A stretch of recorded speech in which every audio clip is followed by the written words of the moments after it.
Buenas tardes con todas.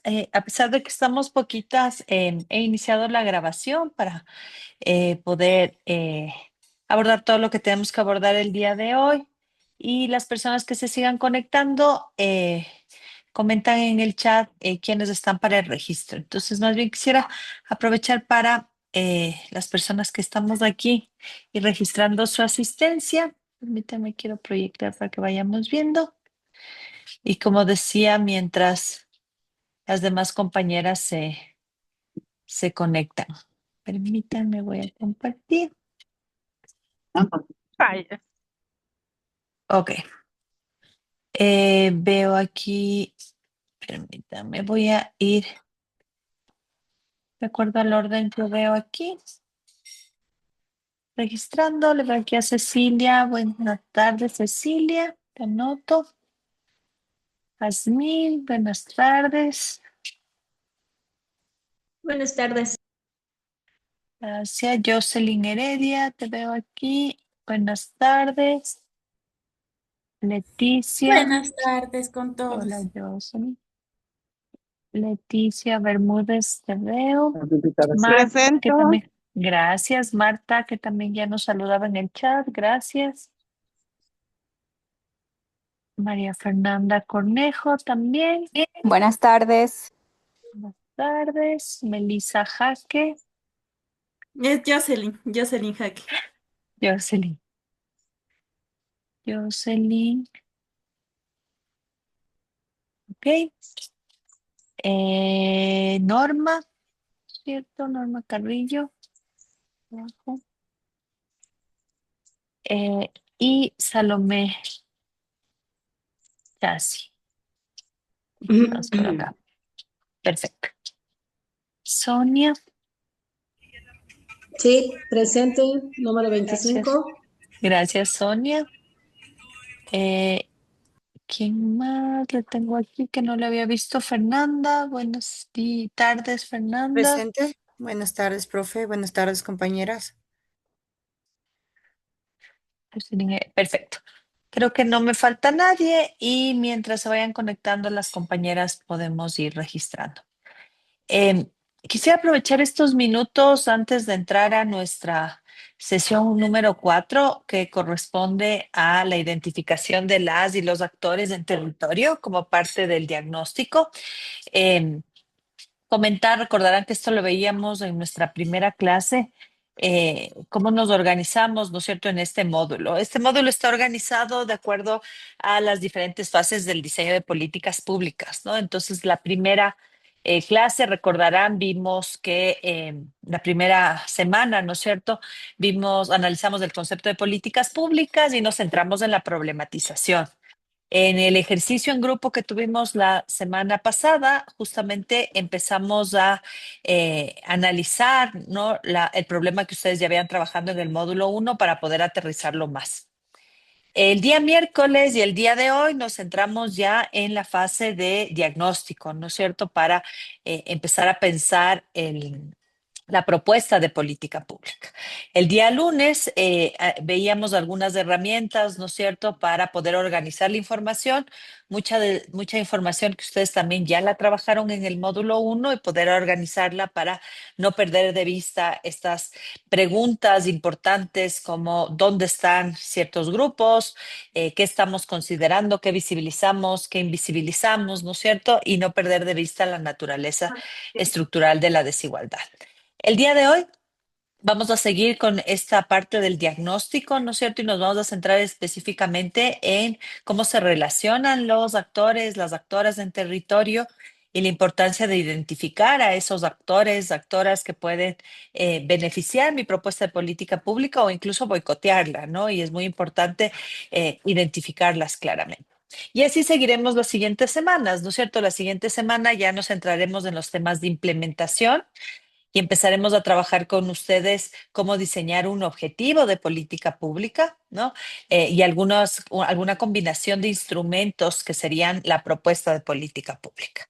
Y consecutivamente seguiremos hablando de implementación y en la semana 7, en la semana 4, ¿no es cierto? En la penúltima semana trabajaremos los temas de seguimiento y evaluación. Todo ello sigue este orden, ¿no es cierto? Este orden, esta concatenación de ideas, de fases, del diseño de políticas públicas, porque recordarán que el trabajo final de este módulo es elaborar un documento a modo de propuesta de política pública, que recupera, ¿no?, lo que ustedes trabajaron en el módulo 1 sobre un problema específico y lo que hace es proponer medidas frente a ese problema, ¿no? Entonces, como siempre, es muy importante que en la segunda fase de las sesiones vamos a aplicar lo que vimos en la primera fase, los conceptos, y aprovechar esos espacios para que ustedes puedan reflexionar sobre su propuesta y la puedan ir ajustando, ¿no?, cada semana para tener luego el trabajo final, ¿no? Entonces, aprovechar esos espacios es súper importante, poder ser receptivas a los comentarios, a las propuestas de sus compañeras en cada uno de los grupos y también en las plenarias para revisar el trabajo final, ¿no es cierto?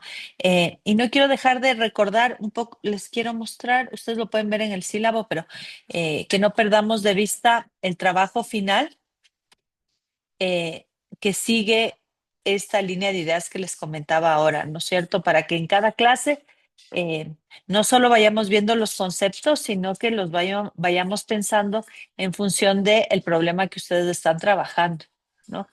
Eh, cómo pueden aplicarse esos conceptos a cada uno de sus problemas. Entonces, quería proyectar lo que vimos la primera clase de este módulo, cuál es el trabajo final, ¿no? Para no olvidarlo, que es un documento breve de acción pública, ¿no? Este documento, esta propuesta de política pública, ¿no? Que es lo que estamos tratando de construir a lo largo de estas sesiones, de no más de 3 páginas, en donde tenemos el problema y su encuadre estratégico, es decir, lo que vimos la primera semana y lo que estamos viendo esta semana, la acción propuesta, que es lo que vamos a ver la siguiente semana y la subsiguiente semana, incluidos los instrumentos para implementarse, la implementación en el territorio, es decir, los actores, qué competencia tienen, qué están haciendo y finalmente información para el seguimiento.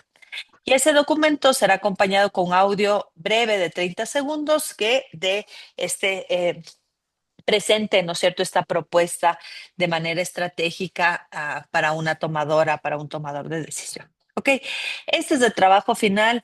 Les pido, no olviden que en cada sesión tratamos de avanzar un poco en ese trabajo final.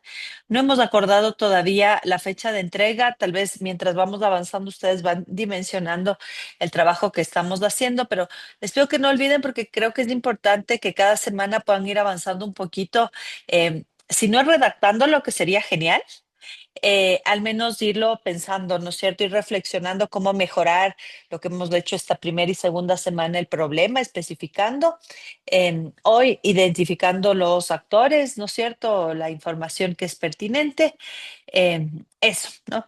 Recordar también que la última semana, la última semana, es decir, nuestra semana 5 para el paralelo B, el 9 de febrero y el 11 de febrero, es decir, el lunes y el miércoles, tendremos las presentaciones preliminares de los trabajos. Entonces, ustedes, es importante, insisto, que en cada sesión puedan avanzar un poquito para que nos cuenten, ya sea que les toque el 9 de febrero o el 11 de febrero presentar, para ahí poder tener esta retroalimentación entre todas de cómo han construido esta propuesta de política pública. ¿Ok? Un poco. Quería recordar esto para que no, lo que estamos trabajando no se lo haga en abstracto, sino que siempre tenga este horizonte para la propuesta que están trabajando. Ok, veo ya en el chat algunos mensajes y igual si es que alguna persona ha llegado ahora, coloquen su nombre en el chat para poderlo registrar en el receso. Ok. No sé si hay Bueno, alguna pregunta sobre esto que hemos avanzado, sobre la problematización, sobre el diagnóstico, estas herramientas para el diagnóstico o sobre el trabajo final. Cualquier pregunta, cualquier duda súper bienvenida ahora que estamos un poco a la mitad del módulo. Gracias, veo que ya algunas personas han puesto en el chat para poderle registrar. Si alguien tenga alguna duda sobre el trabajo final. Ok, entiendo que el silencio es que tenemos clarito. Buenas noches. Por Yo, favor, profe, acabo de por favor, conectarme. Verónica. Sí. Por favor. Pues, sí. Veo, lo pusiste en el chat, no hay problema. Yo del chat lo registro en el receso y lo anoto, no te preocupes. ¿Para Pensé que ibas qué a de decir. lo que había explicado del trabajo final? Ok, querida Verónica, decía, y tal vez para las personas que se conectaron un poco más tarde, que lo que venimos trabajando cada semana, ¿no es cierto? En la primera parte de la sesión, de cada sesión, más conceptual, y en la segunda parte de la sesión, cuando hacemos los trabajos en grupo para implementar esos conceptos, no lo hacemos en abstracto, ¿no? Sino que es una partecita para que ustedes puedan ir reflexionando sobre el trabajo final. El trabajo final, recuerden, lo veíamos en la semana 1, es hacer una propuesta de política pública sobre el problema que venían trabajando, ¿no? Entonces, en la primera semana avanzamos en cómo aterrizar más la problematización y esta semana estamos avanzando en el diagnóstico y el mapeo de actores, ¿no? Entonces, es muy importante, decía que tanto en la primera parte, cuando analizamos los conceptos, los vayan pensando en cómo aplicar ya en los problemas que les interesa actuar, sobre los cuales les interesa incidir. Y la recomendación de que vayan incluso redactando también un poco, ¿no? Para ir delineando lo que será también la presentación preliminar de esos trabajos Dijo finales, propuesta de que en el política caso. pública sobre el tema Ujú. y qué más le dijo. Y decía, Ya, ¿no es cierto?, que el trabajo final está compuesto por esa propuesta de dos. política pública, ¿no es cierto?, que se entrega un documento final de no más de 3 páginas más un audio, pero que esa presentación, vamos a tener una presentación preliminar de eso, ¿no es cierto?, un borrador, unas ideas que ustedes están manejando para tener una retroalimentación. ¿No? Para no ir a ciegas, ¿no? Sino justamente para compartir entre todas dudas, comentarios. Y eso se dará el 9 y el 11 de febrero, es decir, nuestra última semana de estas sesiones sincrónicas, ¿no? Que se darán el día lunes 9 de febrero y 11 de febrero. Entonces, hasta eso, ustedes espera que ustedes hayan avanzado un poco para que nos cuenten aquí el 9 o el 11, dependiendo cuándo les toque, cómo lo están pensando, cómo lo están haciendo para poder comentar, para poder recibir recomendaciones de todas y mejorar en esa propuesta. Eso Ya. es lo que Profe, comentaba. entonces, Verónica, pero ¿sí? es enfocado al tema que trabajamos en el primer módulo, ¿verdad? Ahí Así es. trabajamos varios temas, 5 temas, Ujú, y luego aterrizamos en uno solo que nos quedamos y hicimos la presentación de un video ujú, sobre eso. justo. Sí, Ya. a ver, ustedes tienen el tema que es el que les interesa y en teoría es lo que van a ir trabajando durante todo este proceso formativo. Alguien preguntaba, creo, la primera sesión, si es que tiene que ser necesariamente sobre el tema del módulo 1. No necesariamente. Se recomienda que sí porque ustedes ya avanzaron bastante, ¿no es cierto? Ustedes ya hicieron un mapeo de actores, ustedes ya colocaron un problema, ustedes ya levantaron una información y creo que hicieron hasta un estado del arte, ¿no es cierto? Entonces es recomendable que usen lo mismo que trabajaron y lo que hacemos durante este módulo es tratar de aterrizarlo más, ¿no es cierto? De perfeccionarlo, de ponerlo incluso más, en términos más políticos y estratégicos, ¿no es cierto? Más que técnicos en esta combinación, ¿no es cierto?, entre técnico y político, como es justamente la toma de decisiones, ¿no es cierto? No es ni enteramente técnico, pongo entre comillas porque no hay nada totalmente técnico, técnico y político, ¿no? Y eso es lo que vamos a ir viendo también durante el resto de sesiones. ¿Ok? ¿Alguna otra pregunta? ¿Alguna otra duda? Ok, entonces sigan avanzando, por favor, para que no les coja al último, ¿no es cierto?, hacer esta tarea, sino que más bien podamos aprovechar en cada sesión sobre sus temas. Por ejemplo, cuando se dan en la primera o en la segunda parte de la clase, ustedes pueden hacer preguntas ya específicas sobre lo que están haciendo, ¿no es cierto? Y no sigamos trabajando más en generalidades, sino más bien ya en sus casos concretos, cotidianos, en sus propuestas de incidencia. Ok. Entonces, vamos a empezar nuestra sesión 4, que tiene que ver con las y los actores y los procesos de coordinación. Y para eso quisiera empezar compartiéndoles un video, un poco para poder reaccionar sobre esto que... ah,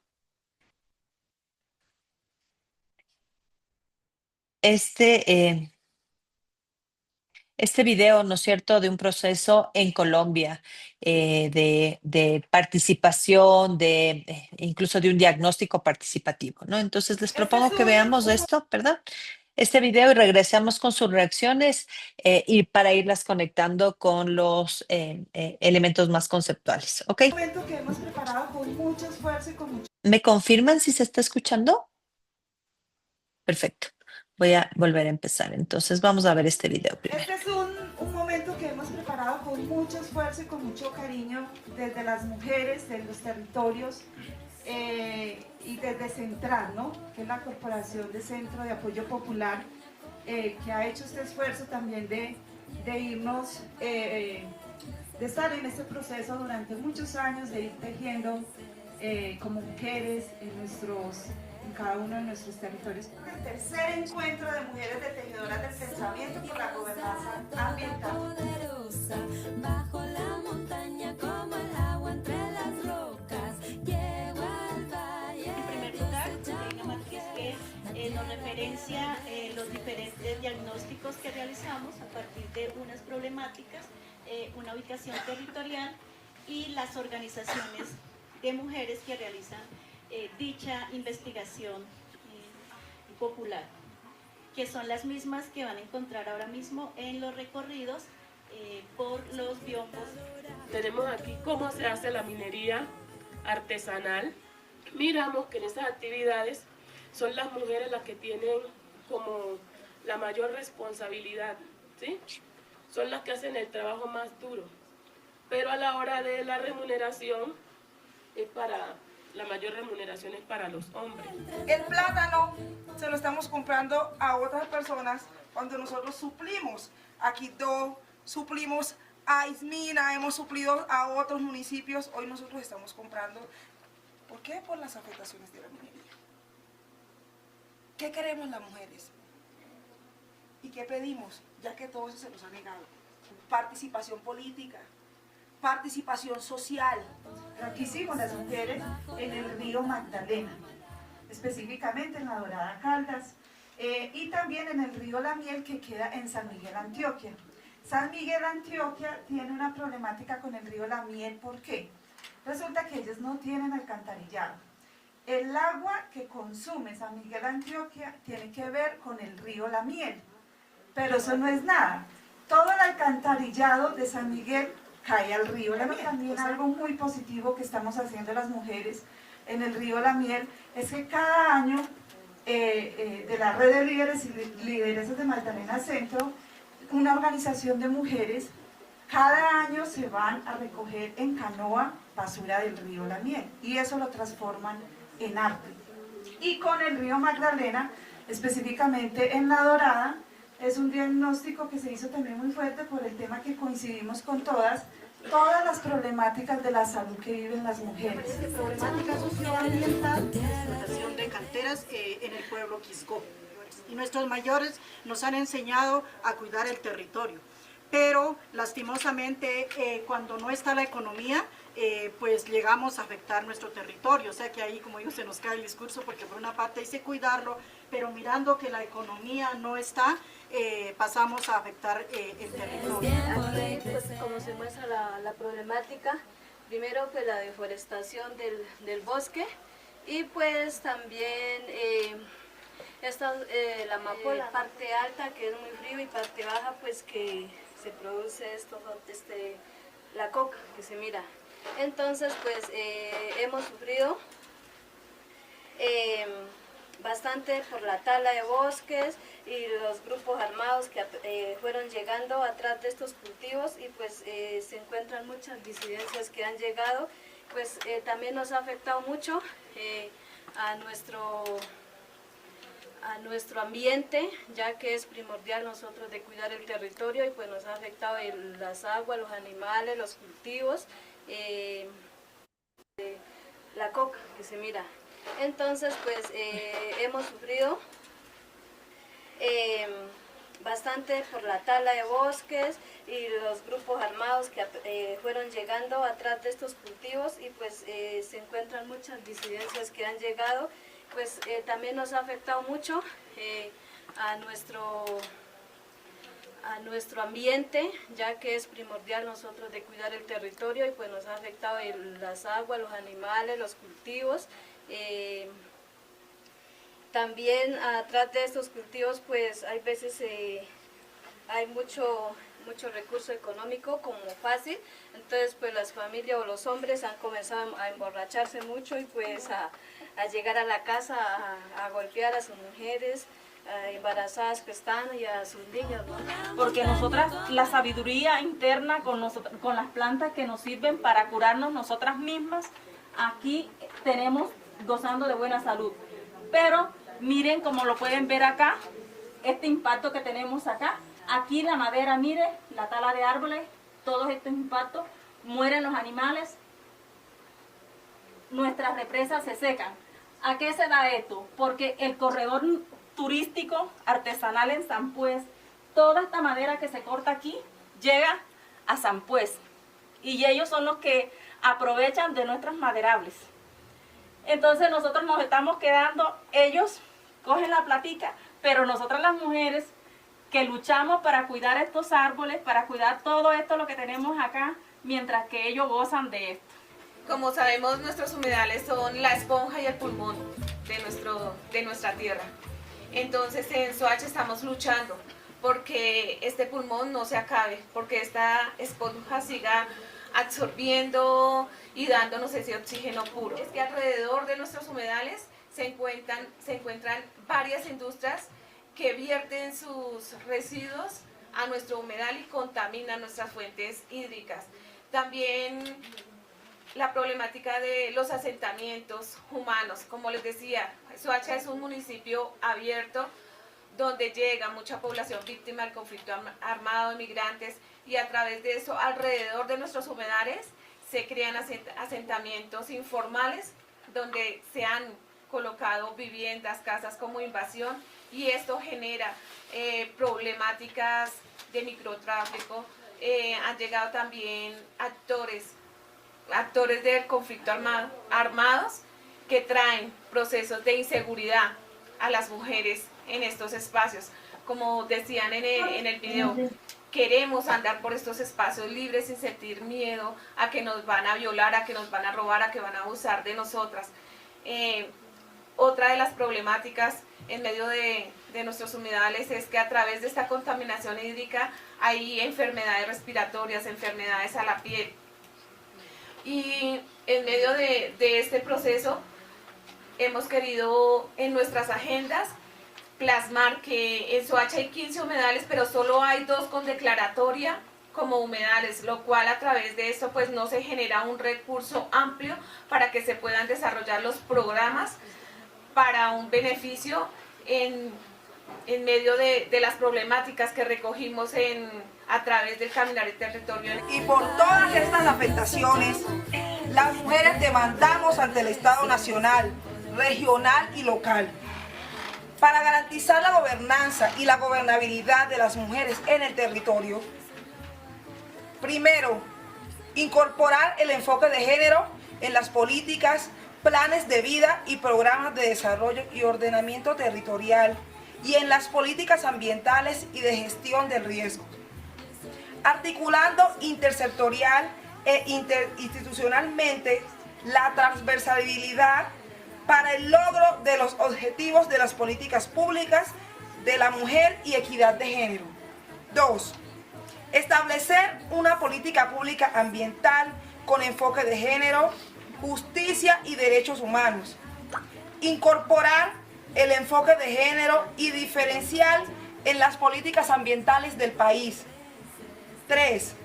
Proporcionar los derechos de las mujeres y sus ejercicios y garantía en las regiones afectadas por conflictos socioambientales y hacer implementación efectiva, seguimiento y evaluación con estadísticas confiables y actualizadas en el marco del proceso de equidad de género. 4. desarrollar los planes de ordenamiento territorial, teniendo en cuenta las necesidades de las mujeres en cuanto a manejo de recursos naturales como el agua y los bosques, para la alimentación e higiene de las familias y de las tierras cultivables. Quinto, garantizar la consulta previa con amplia participación de las mujeres para hacer visibles las afectaciones por minería, deforestación y afectación de fuentes hídricas, y exigir que en programas y proyectos implementados por los PDs y PDTs se garantice el enfoque de género establecido en el acuerdo de paz. Está todo mi poder.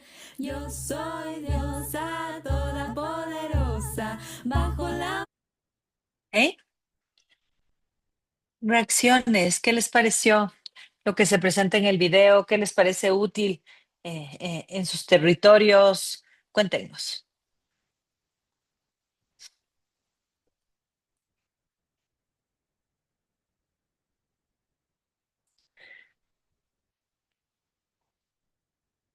¿Alguien que quiera compartir alguna reacción al video? Norma, por favor.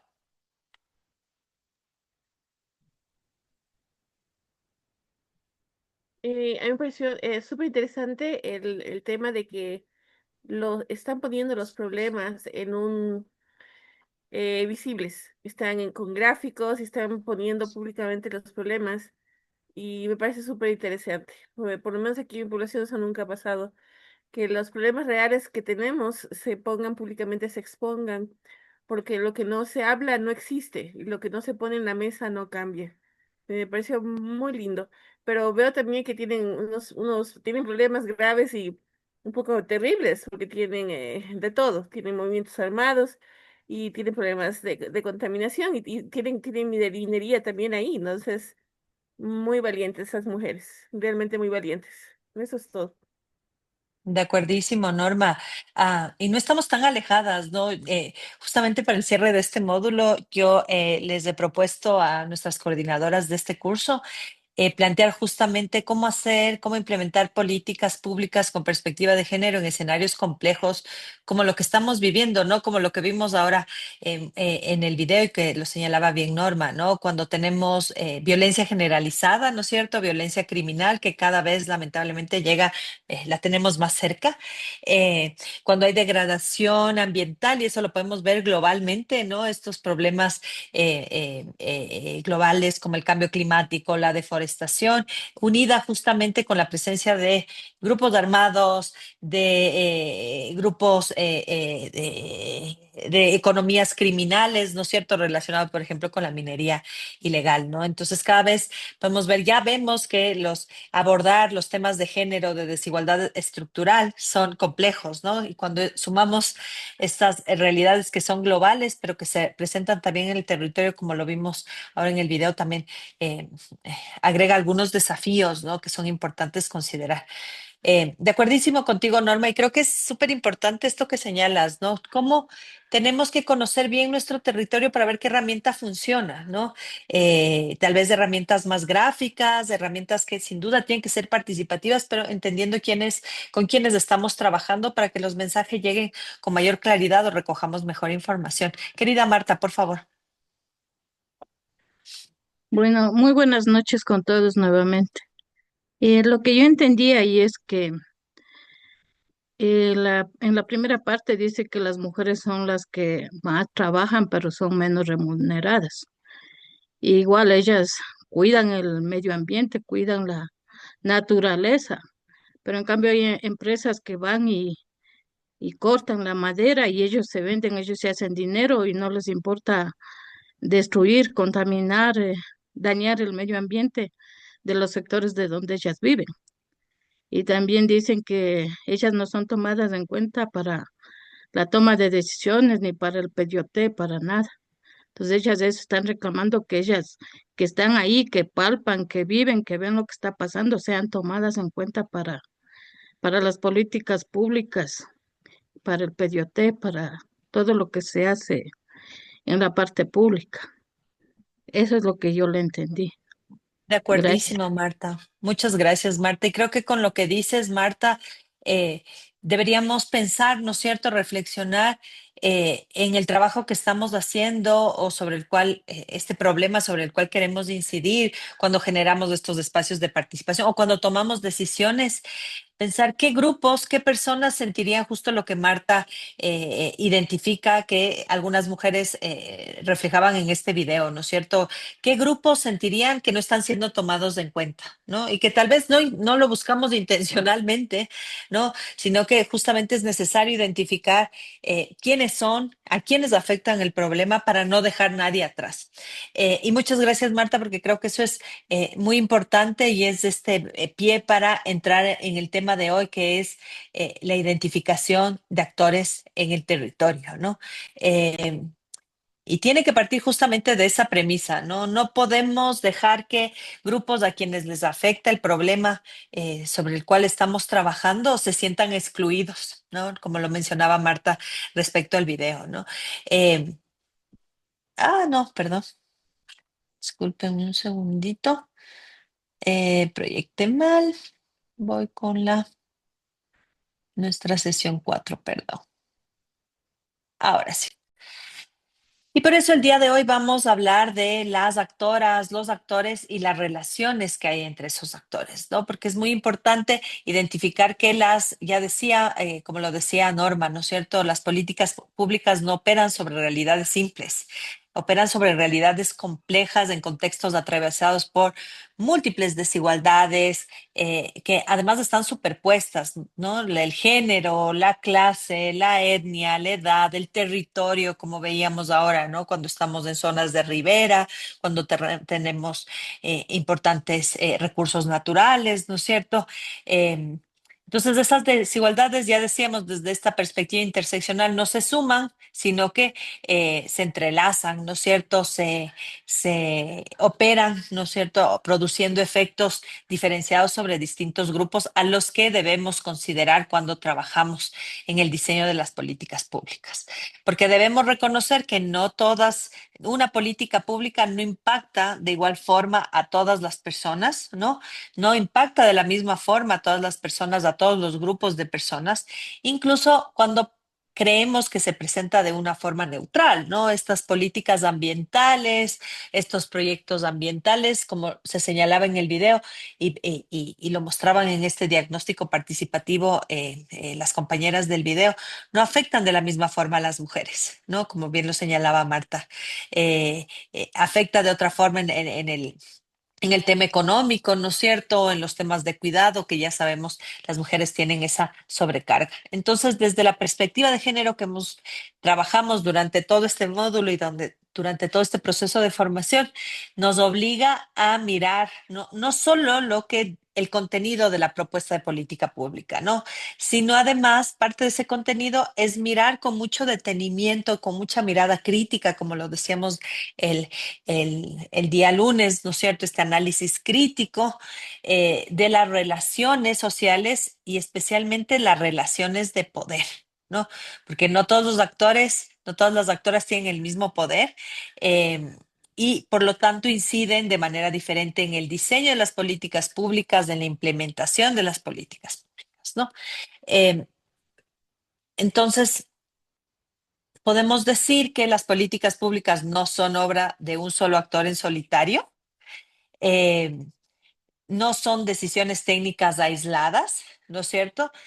No son el resultado exclusivo de la voluntad del Estado, ¿no? No es que el Estado dice yo hago esto y se resuelve así, porque ya vemos que incluso en la implementación en el territorio hay muchas resistencias, pueden haber incluso boicots, ¿no es cierto?, para que no se dé lo que verticalmente de arriba hacia abajo se plantea, sino que ya en la realidad vemos que las políticas públicas son interacciones complejas entre muchísimos actores y cada actor tiene intereses, tiene valores, tiene recursos, ¿no?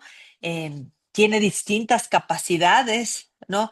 Sobre los cuales puede incidir, ¿no? Entonces, en estas interacciones, lo que vemos también es que pueden producirse distintas relaciones, ¿no? Pueden haber relaciones más positivas como alianzas, como negociaciones, pero también pueden haber conflictos, conflictos que son abiertos y transparentes, o también hay resistencias silenciosas, ¿no? Lo vamos a ir viendo poco a poco ahora, pero les invito a que sobre su problema justamente vayan pensando dónde están, ¿no es cierto?, esos actores aliados y dónde están esos actores resistentes, ¿no? Si pensáramos ahora en el video que hemos visto, probablemente tendríamos como aliadas todos estos grupos. Veíamos, ¿no? Cada vez que hablaba una de las lideresas, eran ciertos grupos organizados de mujeres, ¿no? Y claramente hay una alianza entre esos grupos, lo cual es una oportunidad. Y de lo que un poco podemos interpretar del video, podríamos ver que podrían haber resistencias por un lado de los grupos armados, ¿no? De las transnacionales, ¿no es cierto?, mineras, frente a lo que ellas están proponiendo sobre la política y la necesidad de incorporar la perspectiva de género, ¿no? Y asimismo, sobre su problema, en particular en su territorio, podemos ver esas alianzas, esas estrategias, esos conflictos. Ya decía que pueden ser abiertos, ¿no? Decididamente un actor dice, yo estoy en contra de esto que se quiere hacer o que se va a hacer o que se está haciendo, o incluso esas, decía, resistencias silenciosas, ¿no? Muchas veces en los temas de género suelen haber esas resistencias entre abiertas y silenciosas, por ejemplo, de grupos de antiderechos, de sectores religiosos extremos, ¿no es cierto?, que suelen estar en contra de una agenda de empoderamiento de las mujeres, ¿no? Y un ejemplo de este tipo de políticas, ¿no? Una política de igualdad justamente puede contar con el respaldo legal, ¿no? Podemos decir, eh, se expidió una norma, se expidió una ordenanza, entonces, por lo tanto, el legislativo de el GATT, ¿no? Lo vemos como un aliado, producto de esas negociaciones, pero puede haber resistencias en la aplicación ya de ese instrumento legal, ¿no? Tal vez por los propios operadores institucionales, ¿no? Los funcionarios, las funcionarias públicas que oponen resistencias o que no comparten lo que se está proponiendo, ¿no? O que se adhieren incluso a marcos eh, incluso morales conservadores, ¿no? El clásico ejemplo que podemos ver, y por eso esa distancia, por eso decimos la importancia de los actores, ¿no?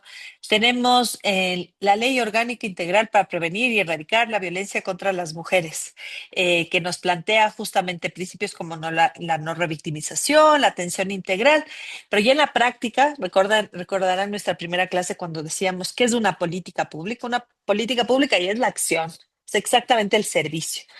Y cuando ya vemos entonces la implementación de la política pública, aunque la ley diga maravillas, a veces tenemos funcionarias, funcionarios públicos, ¿no? El fiscal, la fiscal, a veces el miembro de la Junta Cantonal de Protección de Derechos, la teniente o el teniente político, que le dice a la víctima de violencia de género, no se pelee de gana con su marido, ¿no? De gana denuncia. Y de estos casos hay millones y están relatados y a veces investigados ampliamente, ¿no? Entonces, esa distancia entre esto que dice la ley, lo que realmente pasa, está intercalada justamente por, decía, estas relaciones entre actores e incluso estos marcos morales o estas resistencias institucionales que ya se dan específicamente cuando se da en la práctica, ¿no? Entonces, aquí es importante también identificar, como lo hemos venido haciendo durante estas últimas sesiones, quién define el problema, con qué supuestos y quién carga el costo de la solución. Y ya decía, ¿no? ¿Por qué muchas políticas fracasan? ¿No? O esta gran distancia entre lo que se suele plantear en marcos normativos, en leyes, en ordenanzas, en planes, ¿no? La distancia con lo que realmente se hace, ¿no? Lo que diríamos la propuesta de política pública con la distancia entre la propuesta y el programa de política pública, ¿no? Es decir, lo que se dice que se va a hacer y lo que realmente se hace. Y hay muchas investigaciones que plantean justamente que muchas políticas fracasan porque se diseñan de manera vertical, es decir, se toman las decisiones bajo modelos en donde las o los tomadores de decisión, ¿no es cierto?, aplican modelos cerrados en donde esas decisiones se concentran en esas élites políticas o incluso élites técnicas, ¿no es cierto? A veces se hacen las consultorías y diagnósticos técnicos para identificar un problema y dar soluciones, pero no se incorpora a quienes es necesario incorporar, ¿no? Hay quienes ejecutan la política, hay quienes reciben el servicio, pero también hay quienes pueden resistir esa propuesta. Y por eso es tan importante plantear esta identificación, este análisis de los actores para el diseño y la implementación de políticas públicas. Y este modelo, ¿no es cierto?, vertical, en donde son unas élites las que toman decisiones sin considerar justamente a quienes ejecutan la política, es decir, funcionarios, funcionarias, ¿no? Ya decía en el caso de la política de atención a las víctimas de violencia, que podrían ser fiscales, los equipos técnicos de las unidades judiciales o los equipos de las juntas cantonales de protección de derechos o las tenencias políticas que dictan medidas administrativas de protección, ¿no? A quienes reciben el servicio, que son las víctimas o las posibles víctimas, o a quienes pueden resistirla, que pueden ser los mismos funcionarios o funcionarias, que pueden ser opositores a este tipo de medidas, grupos sociales, ya decía, en estos casos suelen haber incluso grupos religiosos, ¿no?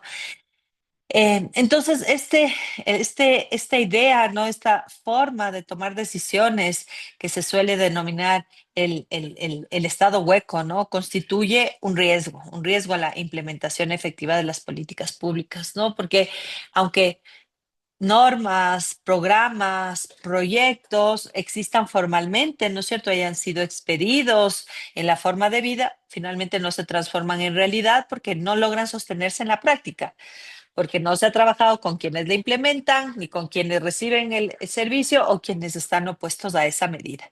Entonces, de nuevo, ¿no? Siempre esta brecha entre lo que dice la ley, en este caso la Ley Orgánica Integral para Prevenir y Erradicar la Violencia contra las Mujeres, y lo que ocurre en la realidad, ¿no? Lo que ocurre en la calle, lo que ocurre en el barrio, lo que ocurre en los hogares, en gran medida es esta brecha entre el poder, ¿no es cierto? Esta brecha de poder, más bien, del poder que tiene cada uno de los actores.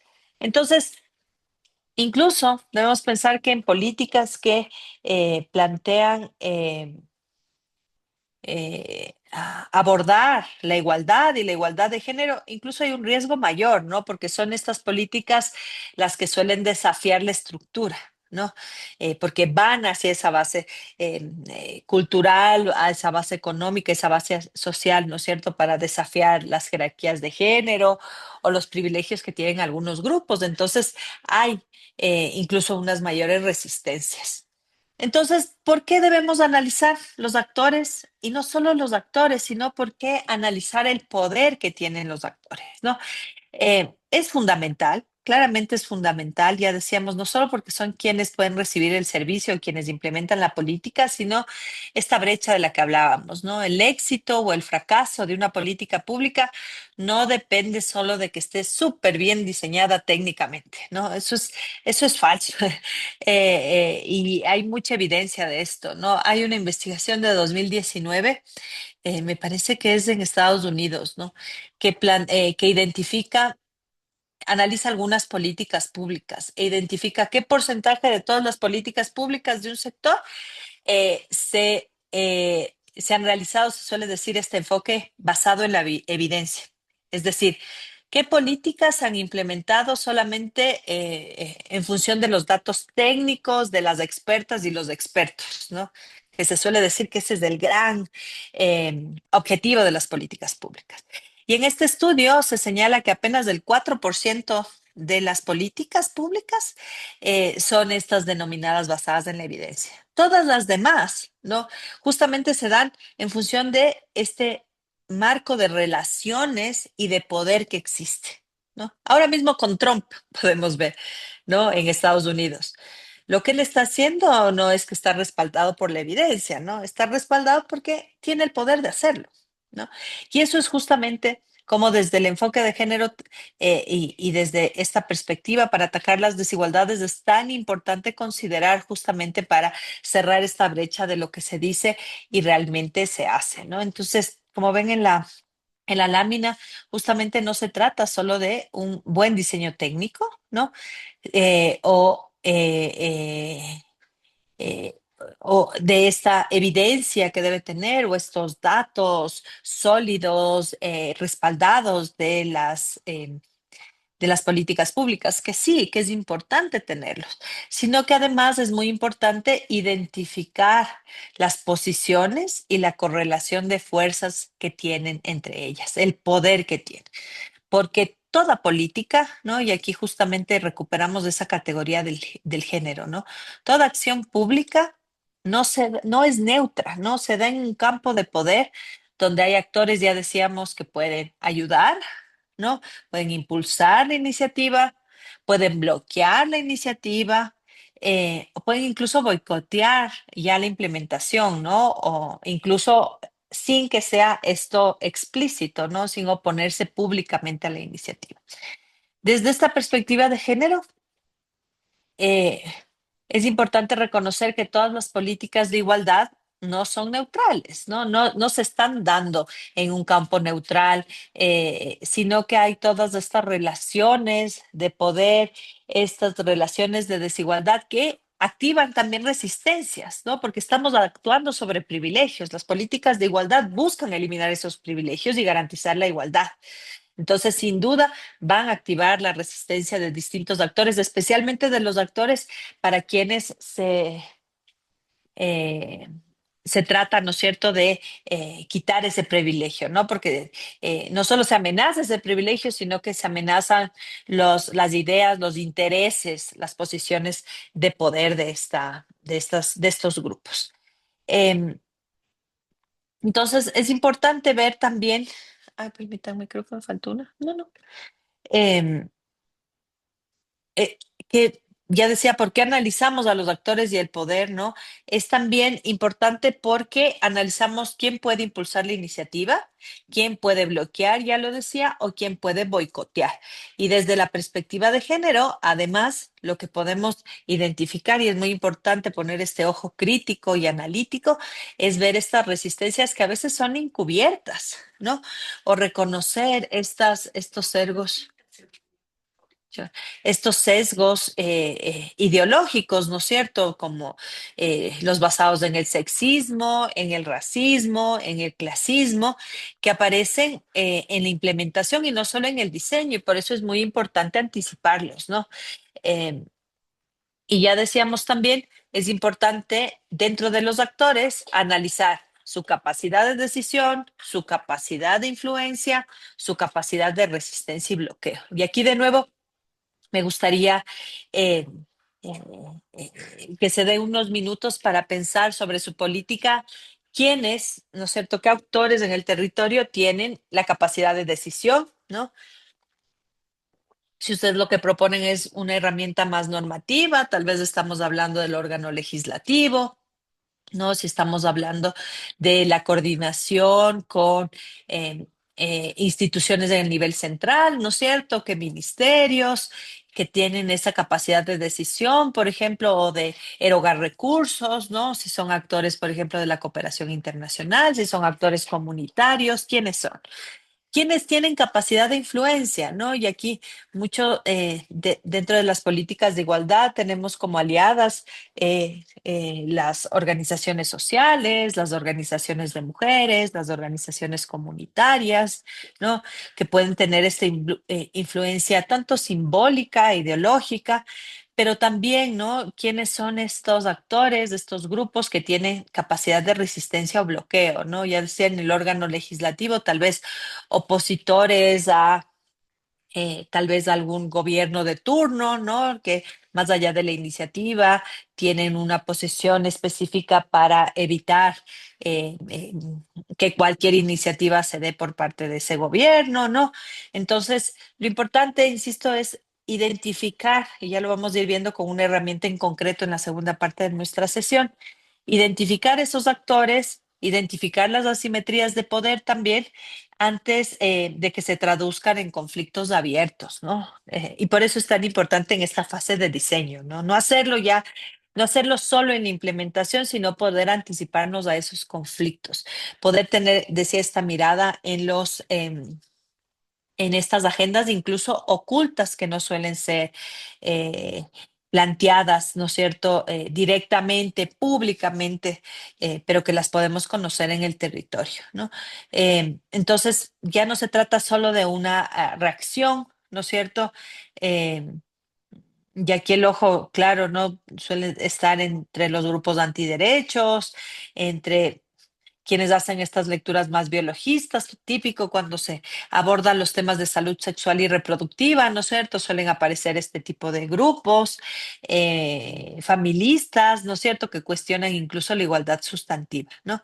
Entonces, ya decía, es importante buscar, ¿no es cierto?, esa agenda culta que nos permite anticiparnos y no solo reaccionar. Y para eso, algunas recomendaciones, ¿no es cierto?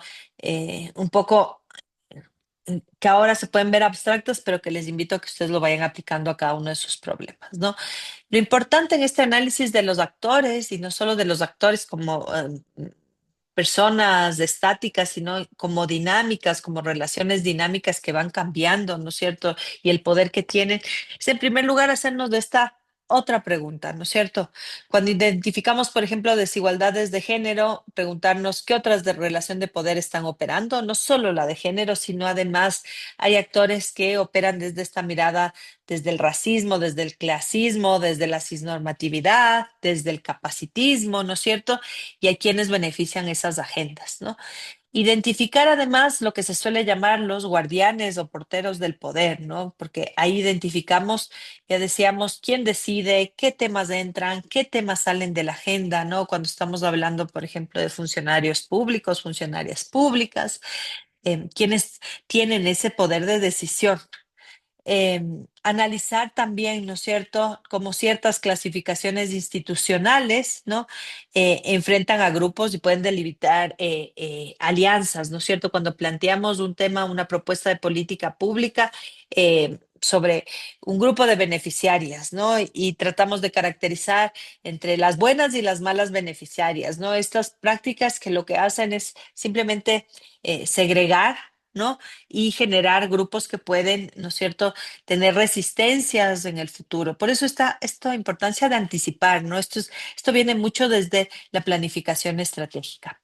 Y después también muy relacionado con esta idea de la otra pregunta, esto que le he llamado aquí la solidaridad interseccional, para poder también plantear, ¿no es cierto?, especialmente en esta lógica de la alianza, ¿no es cierto?, poder explorar qué alianzas pueden haber entre grupos, ¿no es cierto?, que sufren desigualdad, ¿no? Entonces, estas alianzas que yo puedo tener en materia de género con las organizaciones de mujeres, ¿no es cierto?, ampliar la mirada, ampliar los actores también a otras organizaciones sociales, por ejemplo, organizaciones de mujeres indígenas, de mujeres campesinas, ¿no es cierto?, que aunque sigan lógicas distintas o incluso hay temas distintos que se manejan, esas alianzas que finalmente pueden fortalecer el contar con actores aliados y esa capacidad de incidencia y de tener poder, ¿no? Y siempre esta mirada de ampliar la mirada y esto que decía, solidaridad interseccional para poder tener esa capacidad, ¿no es cierto?, de unirse, a pesar de que puedan haber algunos temas que sean diferentes o que incluso sean de alguna forma, busquen unas agendas particulares cada uno, pensar en estas alianzas que, insisto, pueden fortalecer la capacidad de incidencia, ¿no? Para las políticas que ustedes quieran implementar. Entonces podemos, desde la perspectiva de género, además, identificar algunos actores y unos roles, ¿no? Pero no quiero que pensemos de estos roles de una manera estática, ¿no? Porque efectivamente, eh, mm, ya decía, ¿no? Las relaciones se mueven, el poder se mueve, pero sí unos elementos básicos desde la propia institucionalidad hasta esta propia idea también de la solidaridad interseccional que decía, ¿no? De la ampliación, de la colaboración, de las alianzas. Entonces, en primer lugar, creo que desde una perspectiva de género, eh, el plantear estos roles tiene por objetivo que evitemos estas jerarquías tradicionales, ¿no? El Estado, justamente esto que decíamos de la verticalidad, ¿no? El Estado toma las decisiones, la población, los grupos sociales son actores pasivos que reciben las decisiones, ¿no? Entonces, no pensar al Estado solamente como este actor que decide, sino más bien pensarlo como un garante de derechos y que tiene que ser un espacio que logre facilitar, ¿no es cierto?, espacios de participación, espacios de colaboración y espacios de deliberación, ¿no?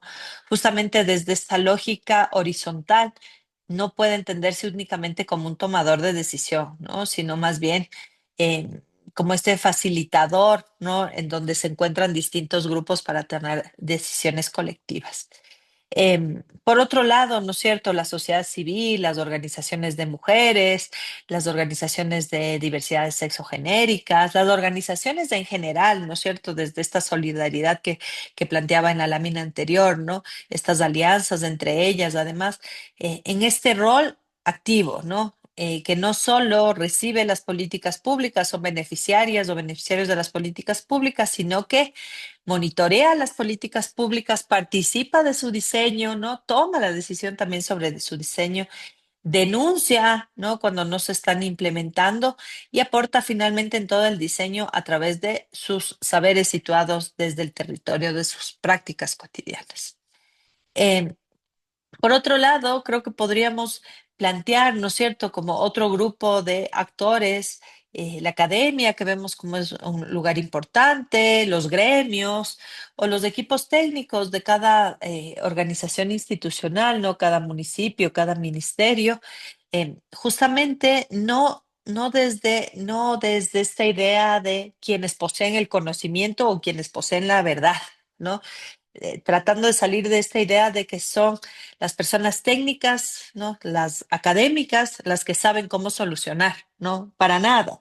Este conocimiento situado es el que valoramos y desde los gremios como especialistas, la academia como especialistas o los equipos técnicos, lo que hacen es contribuir con marcos analíticos, marcos de interpretación, con evidencias que ayudan a orientar, ¿no? Pero no son no son la única fuente de conocimiento, ¿no? Hay conocimiento situado de las organizaciones, de las personas, ¿no?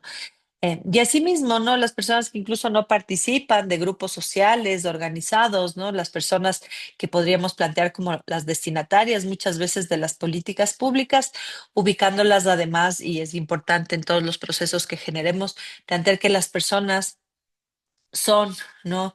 No son estos sujetos, estas sujetas pasivas, ¿no? Sino que tienen agencia, tienen capacidad de definición. Entonces, incluso ya no hablamos de grupos vulnerables, ¿no es cierto? Sino grupos a quienes les atraviesan desigualdades, pero no son vulnerables, ¿no? Tienen su agencia, participan, deciden, toman las decisiones también sobre, sobre sus vidas, sobre los problemas que les afectan en sus comunidades y en sus territorios, ¿no? Además, considerando que son grupos que no son de ninguna forma homogéneos. Y aquí retomamos lo que veíamos en la clase pasada, ¿no? Toda esta lógica de la necesidad de que existan diversidad de actores, sus roles, nos lleva claramente a esta idea de participación, ¿no? Una participación, decíamos el lunes, ¿no? Que reconoce a las mujeres como actoras, no solo como población vulnerable, que recupera el saber situado, ¿no es cierto? Las experiencias cotidianas, lo que viven las personas realmente, fortalece la agencia colectiva, por eso este rol de las organizaciones sociales, ¿no es cierto? Y reconoce en el caso específico de las mujeres estas tres voces, ¿no? Que hablan no solo por sí mismas, sino muchas veces hablan por sus hijos, por sus hijas, por sus parejas o por sus familias.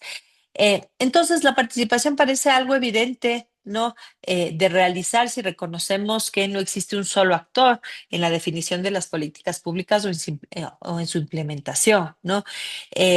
Pero no es la participación entonces no se da, ya decíamos, como lo hemos dicho durante algunas clases, no solo como este deber normativo, deber legal, ¿no?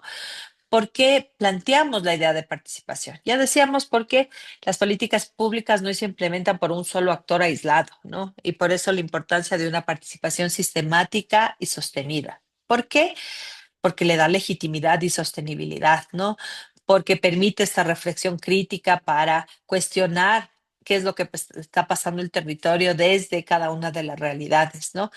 Y evitar, sin duda, que las intervenciones agraven las desigualdades, justamente viendo la capacidad de los actores, ¿no es cierto?, de identificar, ¿no?, cuál es su realidad, cuáles son las desigualdades y por lo tanto no ahondar en esas desigualdades. Y de la mano de la participación, podríamos también incluso definir, y muchas veces, ¿no? Cuando hablamos de participación, y seguramente muchas de ustedes ha estado en procesos participativos, ¿no? Algunos de ellos menos profundos, algunos de ellos justo más superficiales, otros de ellos más enfocados en la toma de decisiones, ¿no? Y existen diferentes autoras que muestran, ¿no?, cómo la participación puede ser justamente más o menos profunda, ¿no? Más enfocada a algo más simbólico o algo que realmente, lo que veíamos en la lámina anterior, ¿no es cierto?, de legitimidad, de sostenibilidad y sea sistemático, ¿no? Realmente aporte en la toma de decisiones y realmente contribuya, ¿no es cierto?, a una reflexión sobre el poder. Entonces, seguramente ustedes han de ver, eh, al menos a mí me ha pasado, la mayoría de estos procesos participativos que se nos suele invitar, suelen ser procesos enfocados principalmente en dar información, ¿no es cierto? En compartir información, ¿no? Y este sería el nivel más, menos profundo, ¿no es cierto?, de un proceso participativo, ¿no? Después de la no participación, podríamos decir que un proceso en donde lo único que se plantea es un intercambio de información, ¿no? Es un proceso que más que participativo, desde este enfoque que planteamos, ¿no?, de incluso cuestionar el poder, hay autores que lo plantean incluso como una simulación de participación, ¿no? Porque solo es un intercambio de información. Un nivel más profundo de participación podría ser una participación en donde ya hay una consulta, ¿no? El caso más evidente, incluso en el nombre que se plantea, ¿no? Incluso en el video que veíamos aquí en Colombia, tiene que ver con la consulta previa e informada, ¿no es cierto? Es un nivel de participación en donde a grupos sociales, a distintos grupos sociales, se nos consulta sobre un tema en particular, sin que, y por eso suele tener esta característica de que esas decisiones, esa consulta no es vinculante, porque no es una toma de decisión, sino que se me pregunta y son otros actores con el poder de decisión quienes realmente deciden qué hacer o qué no hacer, ¿no? Entonces es un proceso no vinculante. Avanzando a algo que es un ideal, especialmente desde esta perspectiva feminista, ¿no? Con la participación de grupos sociales, de grupos de mujeres, avanzar a un nivel mucho más profundo de participación que conlleva ya una participación activa y la toma de decisiones, ¿no? Esto que se suele llamar en esta otra clasificación el poder ciudadano. Ahí nos estamos refiriendo a la participación en este nivel profundo y en todo el sentido de la palabra, ¿no es cierto? Ya no solo es un intercambio de información, ya no solo se me consulta sin que necesariamente se tome en cuenta mi voz, sino un espacio en donde mi voz o las distintas voces, ¿no es cierto?, influyen en la toma de decisiones, ¿no? Hay una participación activa, no solo pasiva de recepción de información, ¿ok? Y a esto, finalmente, ustedes pueden lo podemos relacionar justamente desde la perspectiva de género que hemos planteado durante todas estas sesiones y durante todo este proceso formativo. Apuntamos porque justamente es que planteamos que son los grupos sociales que históricamente han estado discriminados a quienes se les pueda dar esa voz y esa toma de decisiones, ¿no? ¿Quién es esta pregunta que decíamos? quiénes se quedan fuera, quiénes no han sido tomadas en cuenta y que Marta lo planteaba con mucha claridad respecto al video, ¿no es cierto? Este grupo de mujeres o un grupo de mujeres en el video planteaba que no habían sido tomadas en cuenta por decisiones que tienen que ver con el medio ambiente o con los territorios en donde están, ¿no? Y es justamente porque se pudo haber procesos de consulta, pero sus decisiones no fueron tomadas en cuenta y por lo tanto a lo que queremos avanzar es que sean parte de. Ese es nuestro objetivo. Em, entonces, eh, esta idea de los niveles de participación ya no es responder únicamente la pregunta si hay o no participación, ¿no? Que a veces es esta pregunta que eh, es como un checklist, ¿no? Que se piden en las diferentes administraciones públicas, ya sea porque el cooperante pide procesos de participación, porque la ley orgánica de participación ciudadana te pide, ¿no? Porque la propia Constitución te pide, por ejemplo, la consulta previa, libre e informada, sino que la verdadera pregunta que debemos hacernos para una participación de veras, ¿no es cierto?, que influye en la toma de decisiones, es si lo que las personas están diciendo, los que las personas están comentando, es vinculante o no, ¿no? Redistribuye el poder o modifica finalmente las decisiones, ¿no? Es decir, si es que influye en algo la voz de las personas, el trabajo de las personas a las que estamos también convocando estos espacios, ¿no? Entonces, la participación, y lo colocaba ahí, ¿no? Esta idea fuerza de que la participación sin poder simplemente puede reforzar desigualdades, ¿no? Si yo sigo invitando a las mujeres para informarles cosas, pero ah, eh, eh, lo que ellas están proponiendo, lo que ellas creen, ¿no es cierto?, cómo construyen el problema o cómo toman acción, qué acciones creen que son necesarias para resolver el problema, no son tomadas en cuenta ya finalmente para la decisión. Realmente lo que estamos haciendo es reforzar este rol pasivo de las mujeres, reforzar esas desigualdades, incluso reforzar esta propia idea de que las mujeres no pertenecen al espacio público ni a la toma de decisiones, ¿no? Porque podrán estar reunidas en el GAD, podrán estar reunidas en una casa comunal, pero si esas decisiones, no, esos comentarios, esos procesos no se transforman en decisiones, finalmente es tiempo perdido.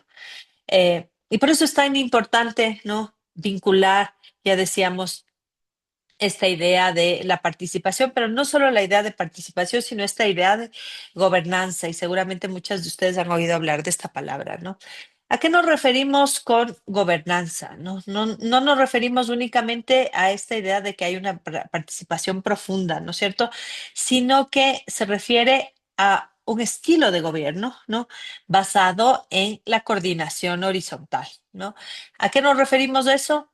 Que es una coordinación horizontal entre el Estado, pero también entre lo que no es del Estado, ¿no? Las organizaciones sociales, las ciudadanas, los ciudadanos, ¿no? Entonces, aquí esta propia idea de gobernanza plantea lo que veíamos en la lámina uno, ¿no es cierto? Tiene como base lo que veíamos en la lámina uno. Las políticas públicas no se implementan por un solo actor, ni siquiera aunque sea el Estado. Son necesarios distintos actores para garantizar el éxito o el fracaso de una acción pública, ¿no? Entonces, podemos ver que el propio Estado no controla todas las variables por sí solo, ¿no?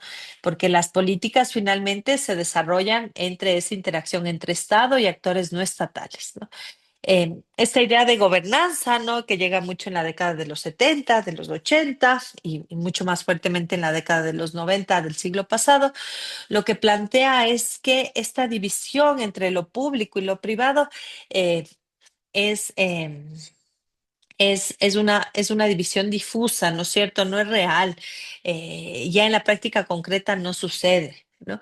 Porque efectivamente hay actores, hay organizaciones sociales que implementan políticas públicas, ¿no es cierto?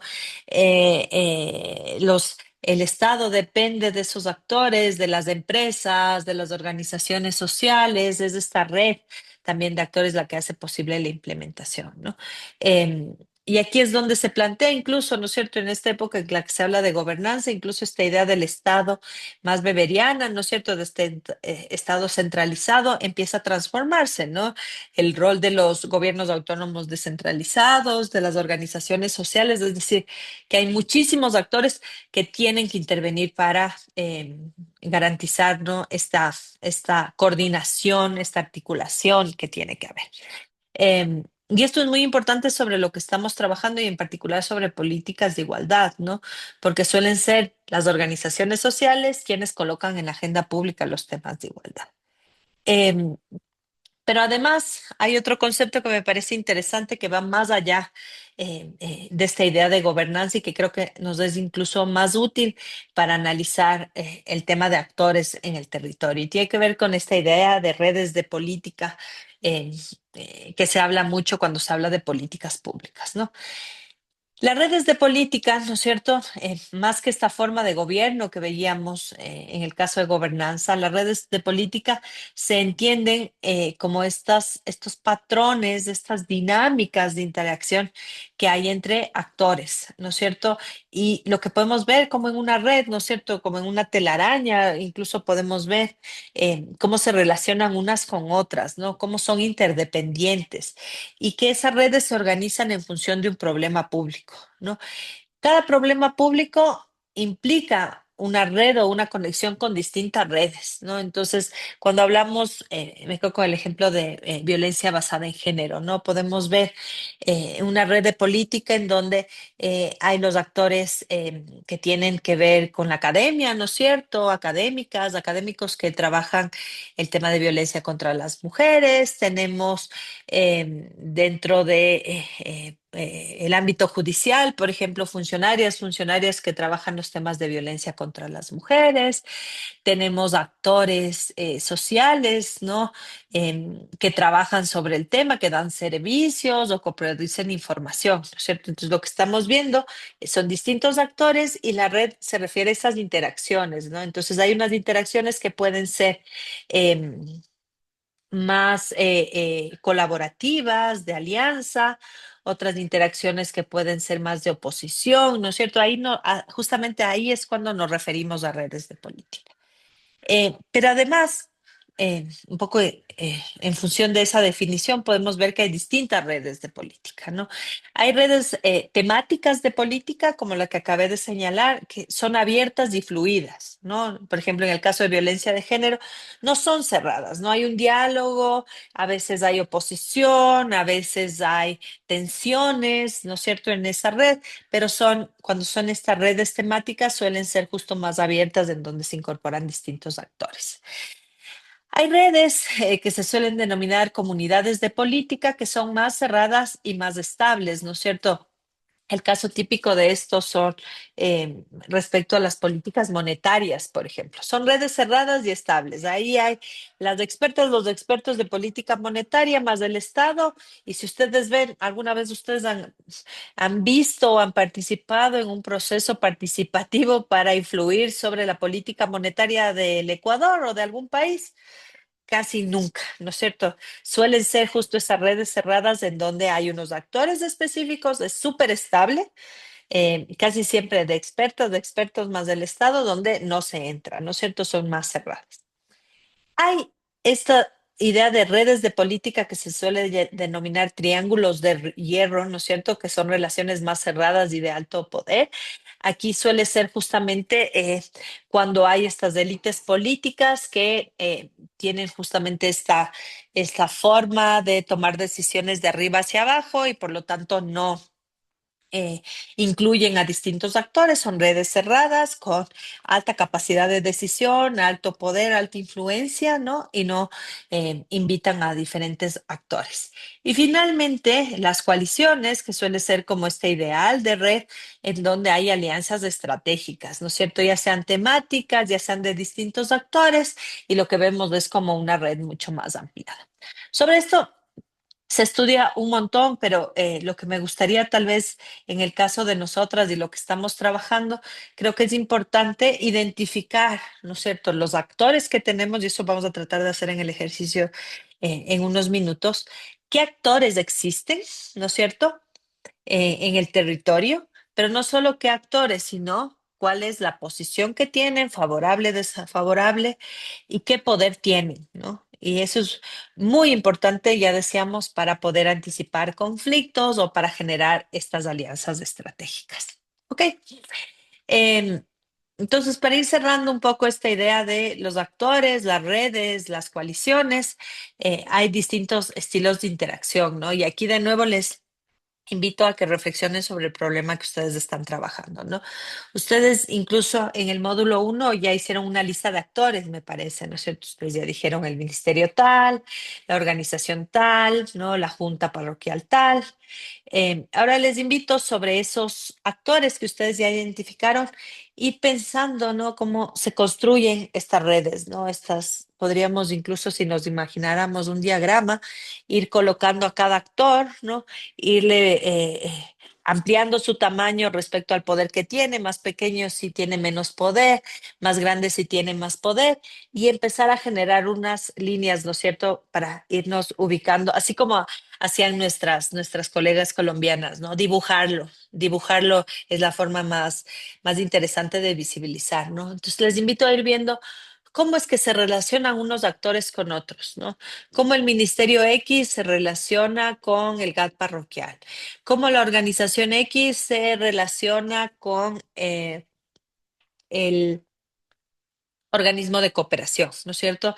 Son tal vez, o cómo la organización X se relaciona con la organización Y, ¿cierto? Como la organización de mujeres se relaciona con la organización de indígenas, ¿no es cierto? En ese territorio. Entonces es tal vez una relación de negociación, ¿no? Es una relación de competencia, es una relación de cooperación, es una relación de bloqueo, de boicot, o es una relación de subordinación o de clientelismo, ¿no? Em, Porque justamente el identificar esos estilos de interacción también nos va a ayudar a identificar las estrategias que debo tomar para diseñar e implementar mi política pública. ¿Ok? Entonces, lo que les decía, este diagrama que podríamos dibujar es así, ¿no es cierto? Ir colocando, en este caso, ¿no? Sobre esta política, este gráfico, ¿no? Que coloca, que identifica algunos actores, ¿no es cierto? Aquí vemos una asociación de vecinos, en una escuela de adultos, unos grupos deportivos, grupos de mujeres, una radio, unos socios, una cooperativa, unos jóvenes deportistas, ¿no? Y cómo se van relacionando, cuáles son las relaciones, y en estos entrecruces se suelen plantear unas relaciones de conflicto o unas relaciones de cooperación, ¿no es cierto? Eh, y para eso, ¿no? Esto se suele llamar, estos diagramas, se suelen llamar un mapeo de actores. Entiendo que ustedes hicieron un mapeo un poco general, pero les invito de nuevo, cómo incorporamos dentro del mapeo de actores la perspectiva de género, ¿no? Entonces, esta técnica que es estratégica de dibujar dónde están los actores y cómo se relacionan, ya no solo es identificarles y colocarles en el gráfico, ¿no? Desde la perspectiva de género, como lo hemos visto durante estos espacios que hemos tenido, tiene que analizar el poder que tienes, ¿no? Y las posiciones que ocupan, ¿no? A favor, en contra, tiene poder, no tiene poder. Em, es un análisis político, ¿no es cierto? Y no solo político de está a favor del partido A, ¿no es cierto? No solo desde lo político electoral, político situado desde esa perspectiva de género, ¿no? Yo puedo tener actores que pueden eh, eh, eh, boicotear, ¿no es cierto?, mi decisión en función de eh, cómo pueden movilizar, ¿no es cierto? Ya decíamos, estas miradas más familistas o centradas en una moral, no sé, ya decía este ejemplo, ¿no? Lo que suele pasar es el ejemplo más claro cuando hablamos de políticas de educación sexual y reproductiva, cuando tenemos grupos religiosos o moralistas. Cómo enfrentarlos, ¿no es cierto? Cómo enfrentar el poder que tienen, que puede ser un poder mediático, que puede ser un poder de incidencia, ¿no es cierto?, en los órganos legislativos, cómo entender también la posición y actuar estratégicamente para la política que estoy planteando. Ok, entonces, como es, eh, ya decía, desde la perspectiva de género, podríamos hablar de unos pasos para hacer ese mapeo, ¿no? Ya decíamos, no solo identifico, sino que analizo las competencias y los recursos, evalúo en qué posición están, especialmente mido el poder que tienen y desde qué situación, ¿no es cierto? Desde qué posición están planteando su apoyo o su subordinación, su cooperación, su competencia con otros actores y con mi política. Eh, y no lo hago solamente para medir el poder o la gobernabilidad, ¿no es cierto?, o la factibilidad de implementación, sino para diseñar mecanismos de escucha, por un lado, pero también de coordinación, ¿no?, para poder garantizar que mi política se implemente. ¿Ok? Entonces, para mí se me hace difícil que lo hagamos ahora sí en virtual este mapa, y es cuando a veces es más bonito hacer presencial, porque así como veíamos en Colombia, podemos usar dibujos, podemos hacer muchas cosas. Sí lo podríamos hacer en línea, hay un montón de herramientas, pero yo no las manejo tan bien. Hay muchas de ustedes que también están en los celulares, y entre los celulares y la compu, creo que nos llevamos a estar trabando todas, ¿no? Yo misma no encuentro una herramienta que sea sencilla para hacer esto, ¿no? Creo que si hacíamos en un PowerPoint nos íbamos a demorar mucho. Pero idealmente este tipo de diagramas, ¿no es cierto? Que muchas veces estos mapas incluso se colocan en mapas, ¿no es cierto? Porque les ubicamos en dónde están, incluso específicamente, o cuál es su capacidad de incidencia. Pero bueno, como no lo podemos hacer tan sofisticado el día de hoy, pero para mí es muy importante que lo hagamos desde esta perspectiva de género para analizar el poder. Yo les propongo que para nuestra segunda parte de nuestra clase hagamos un mapa de actores. Permítanme, voy a proyectar un mapa de actores que justamente identifique la posición y el poder de los actores. Si ustedes revisan, ¿no? Y para quienes tengan algún otro ratito, el texto de José Luis Méndez, que está en la bibliografía de este curso, es un librito que se llama Enfoque Estratégico para el Diseño de Políticas Públicas en América Latina. Él tiene todo su librito en donde va planteando herramientas específicas para, por ejemplo, en este caso, el mapeo de actores. Y él nos plantea desde modelos súper simples a modelos súper complejos del análisis de actores. No me voy a ir a los modelos más complejos, tampoco me voy a quedar en el modelo más simple. Justamente yo lo que les propongo para esta sesión es que tomemos el modelo, eh, permítanme, el modelo intermedio que nos propone José Luis Méndez para el análisis de actores. Voy a proyectar ahorita, que yo lo he pasado a una matriz para que, al igual que lo hemos hecho en las otras sesiones, conformemos grupos y trabajemos sobre el problema de alguna de ustedes respecto a este mapeo de actores. Está una matriz, ¿no es cierto?, semicompleja, como le llama a José Luis Méndez, en donde no solo identifica actores, sino que analiza el poder y la posición, ¿no es cierto? Entonces, vamos a identificar, primero vamos a hacer una identificación de actores, vamos a poner la lista de actores.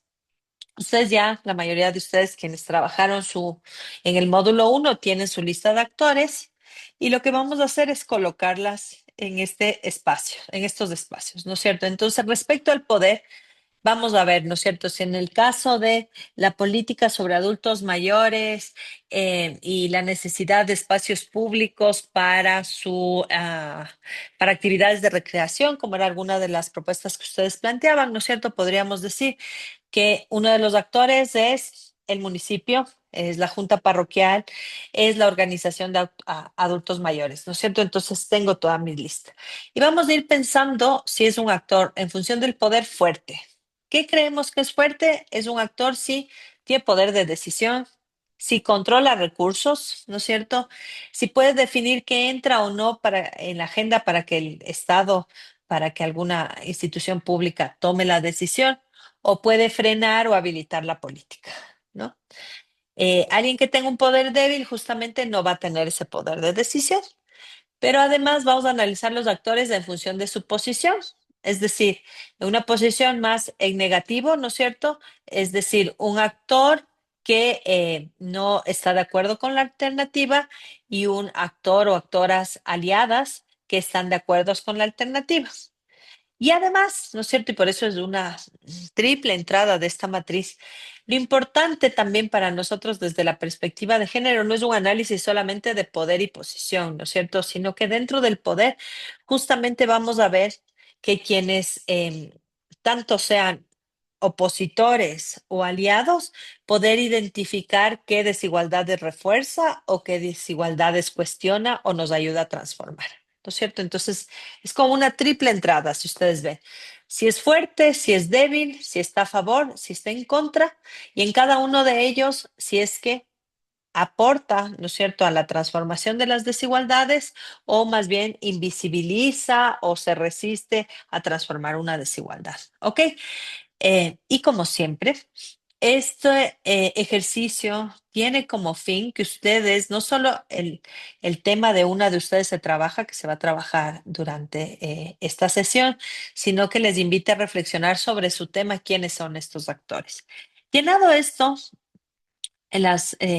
lo que vamos a poder ver, ¿no es cierto?, visualmente es dónde tenemos más actores. Tenemos más actores fuertes, contrarios, ¿no? O débiles aliados, ¿no? O de otra forma, ¿no es cierto? O tengo muchos aliados fuertes y muchos opositores débiles, ¿no? Entonces, esa combinación de actores nos va a ayudar a plantear estrategias, ¿no es cierto? Si yo tengo muchos aliados positivos, ¿no es cierto?, que están a favor de mi iniciativa, pero no tienen poder, ¿cuál es la estrategia evidente que yo debo buscar? Tengo que buscar aliados con mayor poder, ¿no es cierto? Y aquí, por ejemplo, tendríamos evidentemente esta estrategia de la solidaridad interseccional, ¿no? Tal vez tengo muchas organizaciones que no tienen poder de incidencia, ¿no? Sobre el tema que yo estoy trabajando y tal vez deba tratar de sumar a mi lucha a organizaciones con mayor incidencia y con mayor poder, ¿no? Si yo tengo, por el otro lado, muchos opositores fuertes, yo tengo que trabajar, ¿no es cierto?, también en el diálogo con esos opositores fuertes, justamente cómo llegar a ellos para poder transformar estas ideas y poder convencerles también de por qué mi política es ideal para transformar cierta realidad, ¿no es cierto?, dependiendo justamente cuáles son las desigualdades eh, que se refuerzan, ¿no es cierto?, y cómo puedo vender también mi idea. Ok, entonces ustedes van a ver, es algo súper esquemático, ¿no? Del conocimiento que ustedes ya tienen, pero que lo que busca es ayudarles a dar esa mirada estratégica de qué pasos dar. Ok, ¿alguna pregunta, alguna duda sobre esto que hemos visto, sobre las actoras, los actores o sobre el trabajo grupal? Este es un buen momento. Ok.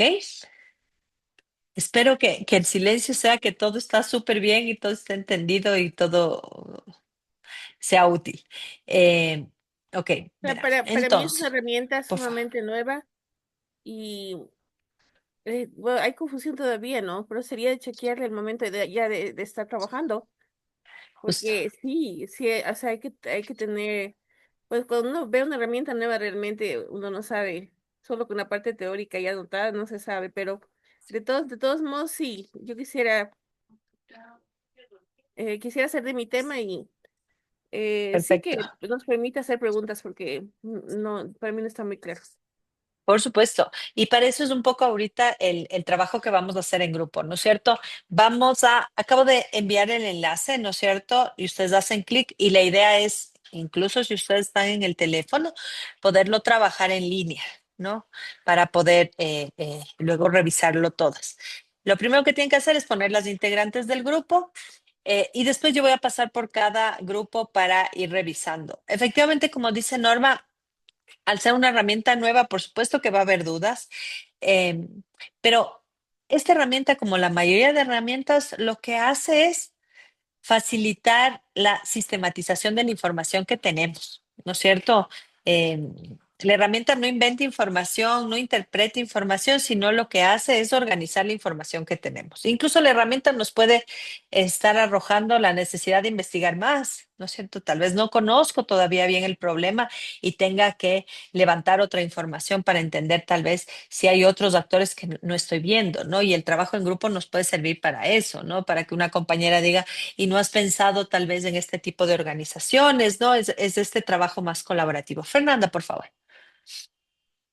Buenas noches, profe, compañeras. Un favor, todavía no está en la plataforma esta presentación, la que acaba de utilizar. Y sí nos va a Sí, ayudar mucho a hacer el trabajo. En la plataforma dice contenidos, sesión 4, dice lectura, tarea y actores, pero en la PPT déjame ver ahorita. son 18 hojas, 18 Sí, láminas. así Esa es. es, Es ya. es esa. Ajá. Cuando decimos fuertes o débiles, de acuerdo a los temas, el mismo actor puede ser cualquiera de los dos. Y ahí yo preguntaría, en el caso de la matriz, ¿cómo lo identificamos? En mi caso, el tema es el embarazo en adolescentes. Un actor muy fuerte puede ser los padres, porque apoyan a que la chica siga estudiando, van y llevan al niño o niña para que lacte y le regresan. Pero también pueden ser otros que le dicen que no puede suspender el embarazo o que les dice que tienen De que dejar la acuerdo. escuela. Son actores fuertes, pero a veces pueden ser aliados y a veces no. De Después de acuerdo, ver pero el minuto más. justamente por supuesto, pero hay que diferenciar quiénes son, ¿no es cierto? Porque si tú, ahí de nuevo, con el ejemplo que da Fernanda, es un ejemplo claro de que si homogenizamos cualquier grupo, eso es, ahí es donde tenemos dificultades. Entonces puede haber un grupo de padres y madres, ¿no es cierto?, que sean más favorables a este tipo de políticas. Y hay otro grupo de padres que es desfavorable, ¿no? Son dos grupos que deberíamos identificar claramente y cómo los identificamos, ¿no es cierto? Eso es justo lo importante de este mapeo, ¿no? ¿Están asociados o no? Por ejemplo, si sabemos que como en todo, hay gente a favor y hay gente en contra, no necesariamente les estoy mapeando. Si yo puedo relacionar esos padres, madres con un grupo más organizado, la propia organización ya me hace pensar que son más fuertes, ¿no? Porque están organizados. No son personas así aisladas, ¿no es cierto? Que tal vez tienen un menor poder de incidencia. Casi siempre suelen estar organizados los que están en contra. Entonces, yo sobre ese tema te invitaría a analizar si es que tú reconoces de alguna organización, reconoces, ¿no? En el mapeo que hiciste o si es necesario hacerlo para identificar. ¿Son más en número? ¿Son no solo en número para ver el poder? ¿Tienen presencia en medios de comunicación? ¿No? ¿Tienen puertas con ciertos concejales o concejalas? ¿No es cierto? Y ahí es donde yo puedo diferenciar entre fuertes, débiles, y diferenciar estos grupos que siempre pueden aparecer, ¿no es cierto?, más a favor o en contra. Pero me parece un excelente ejemplo que hace Fernando, ¿no? Por eso lo importante de desagregar. No hay grupos homogéneos. Cuando decimos las mujeres, es importante, ¿no? Son organizadas, no son organizadas, qué han hecho, tienen, digo, presencia o no presencia en medios de comunicación, tienen alianzas con otras organizaciones, ¿no? Por ahí. ¿Ok? Entonces vamos a ver cómo nos va. Incluso vamos a probar si es una herramienta útil para nosotras o no, como hicimos el día lunes, incluso si es útil, puede ser útil, pero haciendo estos ajustes, ¿no? Como Norma justo plantea, tal vez aclarando cómo mismo mido lo uno y lo otro. De todas formas, yo les propongo mirarlo desde esta amplitud para ir recogiendo, porque para mí lo más importante en esta segunda parte de la sesión es poder dialogar con sus compañeras y luego dialogar todas en plenaria para que nos ayuden a ver tal vez algo que no estamos viendo y que alguna de ustedes ya lo haya trabajado, ya haya tenido justamente una resistencia, ¿no? Y que puedan compartir. Ok. Yo les propongo que nos demos un pequeño receso antes de empezar, a menos que quieran ustedes empezar directamente y terminamos antes, no sé, lo que prefieran. ¿Receso? Terminar antes, entonces, dice Paulina. ¿Sí? Veo que Verónica me dice también. ¿Ok? ¿Alguien que esté en desacuerdo? Entonces, más bien, vamos directamente y tratemos de empezar unos 10, terminar antes, ¿no? Cuarto para las 9, ¿les parece? Entonces, démonos voy a abrirlos. ¿Tienen el enlace, por favor? Ya en el chat y nos vamos a dar entonces 40 minutos, 45 minutos les propongo para el trabajo grupal. Yo voy a ir recorriendo cada grupo y regresamos a plenaria para comentar. Ok, ¿cuántas estamos? Yo creo que podemos hacer 5 grupos. A ver, permítanme un segundito. Ok. A ver, vamos a las salas. Sí, yo creo que tranquilamente podemos hacer estos 5 grupos. Voy a abrir las salas.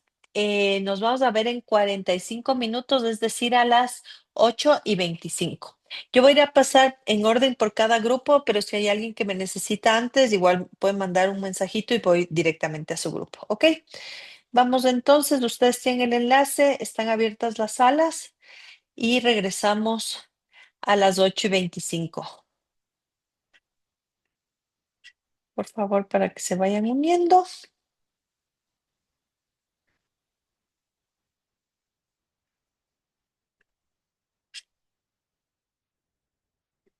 ¿Están por aquí?